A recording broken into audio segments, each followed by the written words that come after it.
السلام علیکم ورحمۃ اللہ وبرکاتہ۔ تمام تعریفیں اللہ رب العالمین کے لیے ہے، جس نے ہمیں اشرف المخلوقات بنا کر اس روئے زمین پر بھیجا، اور جس نے آسمان و زمین کو اکیلے پیدا کیا۔ وہ وحدہ لا شریک ہے، اس کے سوا نہ کوئی عبادت کے لائق ہے، نہ کوئی کائنات کا پروردگار۔ وہ تمام جہانوں کا پالنے والا ہے۔ بے شمار درود و سلام ہو رحمت عالم محمد رسول اللہ صلی اللہ علیہ وآلہ وسلم پر، جنہیں اللہ تعالیٰ نے اپنا نبی اور رسول ہونے کا شرف عطا کیا، اور رحمتیں و برکتیں ہوں اللہ کے تمام نیک بندوں اور بندیوں پر۔ الحمدللہ رب العالمین والعاقبۃ للمتقین، اما بعد۔ اللہ رب العزت نے اپنے رسول محمد صلی اللہ علیہ وآلہ وسلم کو ہدایت اور دین حق کے ساتھ تمام اہل جہان کے لیے رحمت، عمل کرنے والوں کے لیے نمونہ، اور ان لوگوں پر حجت بنا کر مبعوث فرمایا۔ آپ پر نازل کردہ کتاب و حکمت کے ذریعے اللہ نے وہ سب کچھ بیان کر دیا جس میں بندوں کے لیے بھلائی اور دینی امور کی استقامت ہے۔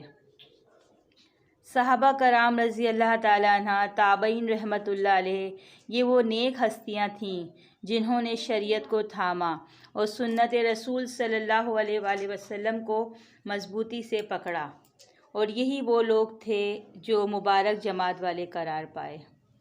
ان کی مخالفت کرنے والے، ان کو تنہا چھوڑنے والے کوئی نقصان نہ پہنچا سکے۔ اللہ رب العزت سے دعا ہے کہ ہمیں بھی انہی کے نقش قدم پر چلائے، اور ایسے اعمال ہم سے کرائے جن کی کتاب اللہ و سنت رسول سے تائید ہوتی ہے۔ روزانہ بلا ناغہ نماز 5 جگانہ پڑھنا ہر مسلمان مرد عورت پر فرض لازم ہے۔ یہ فرض خیر و برکت کا خزینہ ہے۔ نماز آخرت ہی کی کامیابی کی ضامن نہیں، یہ اس دنیا میں بھی معذب زندگی کا ایسا عظیم الشان سلیقہ سکھاتی ہے جس کی مثال دنیا کے کسی اور نظام میں نہیں ملتی۔ اللہ کی بارگاہ میں حاضری کا اعزاز، مسلمانوں کا روزانہ 5 جگانہ اجتماع، نظم جماعت، اطاعت امیر، پابندی اوقات، اور طہارت و نظافت کا جو روح پرور نظارہ نماز میں دکھائی دیتا ہے، وہ روئے زمین کے کسی اور مذہب میں نظر نہیں آتا۔ نماز کی اس سے بڑھ کر اہمیت اور ضرورت کیا ہوگی کہ یہ مومن اور کافر کے درمیان خط امتیاز ہے۔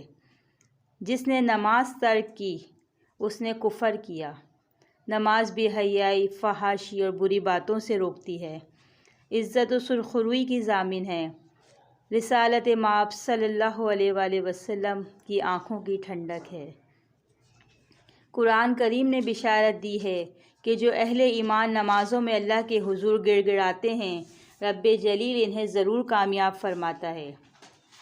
نبی کریم صلی اللہ علیہ وآلہ وسلم کو نماز کی اہمیت کا اس قدر زبردست احساس تھا کہ اس کا اندازہ اس حقیقت سے کیا جا سکتا ہے کہ عین اس وقت بھی جب کہ نزا کا عالم طاری تھا اور آپ صلی اللہ علیہ وآلہ وسلم اس دنیا سے رخصت ہو رہے تھے، آپ صلی اللہ علیہ وآلہ وسلم کی لسان مبارک پر یہی وصیت جاری تھی: الصلاۃ الصلاۃ وما ملکت ایمانکم۔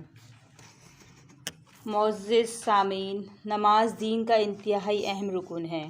اس کی فرضیت قرآن مجید اور متواتر احادیث سے ثابت ہے کہ تمام مسلمانوں کا نماز کے فرض ہونے پر اجماع ہے، اتفاق ہے۔ رسول اللہ صلی اللہ علیہ وآلہ وسلم نے جب سیدنا معاذ بن جبل رضی اللہ تعالیٰ عنہ کو یمن بھیجا تو فرمایا: پھر انہیں بتاؤ کہ اللہ تعالیٰ نے ان پر دن رات میں 5 نمازیں فرض کی ہیں۔ رسول اللہ صلی اللہ علیہ وآلہ وسلم نے صحابہ کرام رضی اللہ تعالیٰ عنہ کو نماز پڑھنے کا طریقہ سکھایا اور انہیں حکم دیا: صلوا کما رأیتمونی اصلی، تم اس طرح نماز پڑھو جس طرح مجھے نماز ادا کرتے ہوئے دیکھتے ہو۔ ارشاد باری تعالیٰ ہے: اے مسلمانوں، آج میں نے تمہارے لیے تمہارا دین مکمل کر دیا ہے۔ یہ سورہ مائدہ کی آیت ہے، اس کا ترجمہ ہے: الیوم اکملت لکم دینکم واتممت علیکم نعمتی ورضیت لکم الاسلام دینا۔ اے مسلمانوں، آج میں نے تمہارے لیے تمہارا دین مکمل کر دیا ہے اور تم پر اپنی نعمت پوری کر دی ہے اور تمہارے لیے اسلام کو بطور دین پسند کر لیا ہے۔ یہ آیت 9 ذوالحجہ 10 ہجری کو میدان عرفات میں نازل ہوئی۔ اس کے نازل ہونے کے 3 ماہ بعد رسول اللہ صلی اللہ علیہ وآلہ وسلم یہ کامل اور اکمل دین امت کو سونپ کر رفیق اعلیٰ سے جا ملے اور امت کو یہ وصیت فرما گئے کہ میں تمہارے اندر 2 چیزیں چھوڑ کے جا رہا ہوں، جب تک تم انہیں مضبوطی سے پکڑے رہو گے ہرگز گمراہ نہیں ہوگے۔ اللہ کی کتاب اور اس کے نبی کریم صلی اللہ علیہ وآلہ وسلم کی سنت۔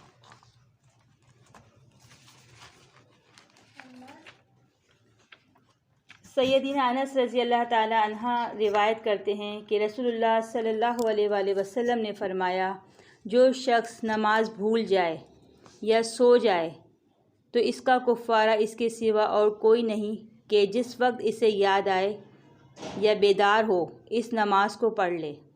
اس حدیث سے معلوم ہوا کہ اگر کوئی شخص نماز پڑھنی بھول جائے اور اس کا وقت گزر جائے تو جس وقت اسے یاد آئے وہ اسی وقت اپنی نماز پڑھ لے، اور اسی طرح اگر کوئی شخص سو جائے اور نماز کا وقت گزر جائے، مثلا صبح آنکھ ہی ایسے وقت کھلے کہ سورج طلوع ہو چکا ہو، تو جاگنے والے کو اسی وقت پوری نماز پڑھ لینی چاہیے اور اس پر کسی قسم کا کفارہ نہیں ہے۔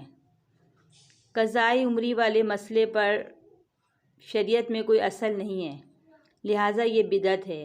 سیدنا ابو قتادہ رضی اللہ تعالیٰ عنہ سے روایت ہے کہ رسول اللہ صلی اللہ علیہ وآلہ وسلم نے فرمایا کہ آج رات کون ہماری حفاظت کرے گا؟ ایسا نہ ہو کہ ہم فجر کے لیے نہ جاگیں۔ تو بلال رضی اللہ تعالیٰ عنہ نے کہا کہ میں خیال رکھوں گا۔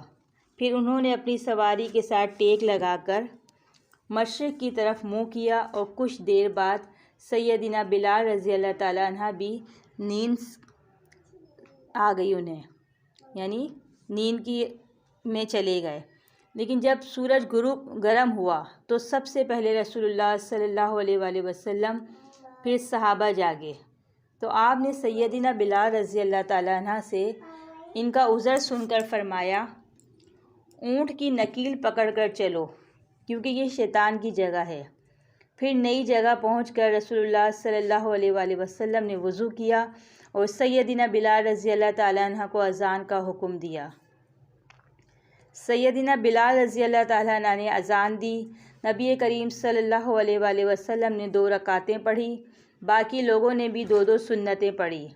پھر رسول اللہ صلی اللہ علیہ وآلہ وسلم نے فجر کی نماز پڑھائی اور فرمایا، جو شخص نماز بھول جائے اسے چاہیے کہ جب یاد آئے تو نماز پڑھ لے۔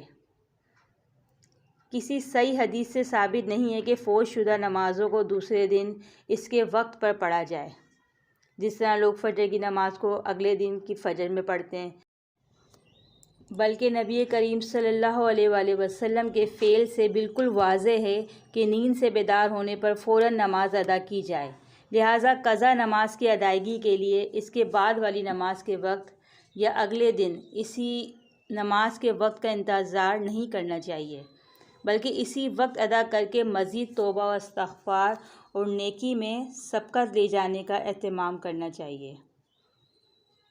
یہاں پر جو بھی ہم نے بات سنی تھی کہ جب آفتاب گرم ہوا تو آپ صلی اللہ علیہ وسلم کی پہلے آنکھ کھلی، پھر صحابہ کرام جاگے، یعنی اصل حقیقت آپ نے جان لی کہ سورج طلوع ہو کر گرم ہو چکا تھا۔ تب سیدنا بلال رضی اللہ تعالیٰ عنہ نے اذان دی، مگر قوالوں نے ایک اور ہی قصہ گھڑ لیا ہے اس کے بارے میں، اس حدیث کے بارے میں، کہ سیدنا بلال رضی اللہ تعالیٰ نے جب تک اذان فجر نہ دی قدرت خدا کی دیکھیے مطلق سحر نہ ہوئی۔ یقین جانیے قوالیاں من گھڑت واقعات پر گائی جاتی ہیں تاکہ جاہل طبقے میں شرکیہ عقائد و اعمال کو رواج دیا جائے، اور جاہل لوگ انہیں روزانہ صبح دم تلاوت کی طرح سنتے اور قارئ ثواب سمجھتے ہیں۔ انا للہ و انا الیہ راجعون۔ صبح کی سنتیں پڑھنے کا حکم صحیح مسلم میں ہے کہ صبح کی سنتیں جو ہے شام کو پڑھنا چاہیے، پہلے سنتیں ہیں پھر فرض ہے۔ سیدنا ابو سعید خدری رضی اللہ تعالیٰ عنہ سے روایت ہے کہ ہم غزوہ احزاب میں رسول اللہ صلی اللہ علیہ وآلہ وسلم کے ساتھ تھے۔ ہمیں کافروں نے ظہر، عصر، مغرب اور عشاء کی نمازیں پڑھنے کی مہلت نہ دی اور ان نمازوں کا وقت گزر گیا۔ جب فرصت ملی تو رسول اللہ صلی اللہ علیہ وآلہ وسلم نے سیدنا بلال رضی اللہ تعالیٰ عنہ کو حکم دیا۔ انہوں نے پہلے اذان کہی، پھر اقامت کہی تو آپ نے ظہر کی نماز پڑھائی، پھر انہوں نے اقامت کہی تو آپ نے عصر کی نماز پڑھائی، پھر انہوں نے اقامت کہی، یعنی اقامت کا ہر نماز سے پہلے کہنا ضروری ہے، چاہے آپ وہ قضا بھی پڑھ رہے ہوں۔ تو پھر نبی کریم صلی اللہ علیہ وسلم نے مغرب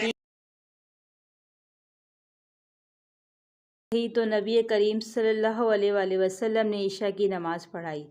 اس حدیث سے معلوم ہوا کہ اگر اس طرح کی کسی سخت مجبوری کے باعث نماز فوت ہو جائے تو انہیں بالترتیب اقامت کے ساتھ ادا کرنا مسنون ہے، لیکن نمازیں جان بوجھ کر قضا نہیں کرنی چاہیے، کیونکہ جان بوجھ کر جو شخص نماز قضا کرتا ہے یہ بہت بڑا کبیرہ گناہ ہے، اور یہ رعایت اس شخص کے لیے ہے جو کسی شرعی عذر کی وجہ سے لیٹ ہو گیا ہو۔